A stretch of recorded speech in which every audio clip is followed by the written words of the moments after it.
Super star Rajinikanth Jailer படத்தின் மூலம் மீண்டும் ஃபார்முக்கு வந்துள்ளார். அவர் பல ப்ராஜெக்ட்களில் பிஸியாக நடித்து வருகிறார். டிஜே ஞானவேல் இயக்கிய சஸ்பென்ஸ் த்ரில்லர் படமான வேட்டையன் பாக்ஸ் ஆபீஸில் பெரிய வரவேற்பை பெறவில்லை என்பதால் தற்போது அனைவரின் எதிர்பார்ப்பும் ரஜினிகாந்தின் கூலி படத்தின் மீதுதான் திரும்பியுள்ளது. லோகேஷ் கனகராஜ் இயக்கியுள்ள இந்த படம் தங்க கடத்தலை மையமாக வைத்து எடுக்கப்பட்டுள்ளது.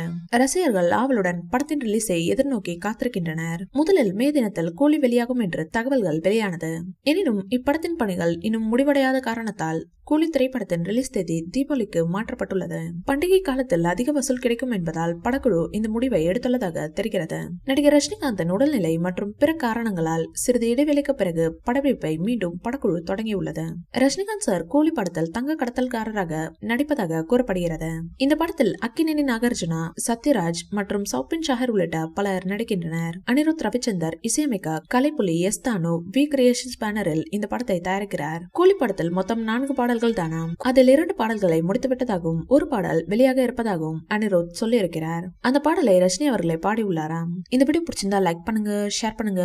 மேலும் ரஜினி சார் பற்றிய தகவல்களுக்கு எங்க சேனலை சப்ஸ்கிரைப் பண்ணுங்க.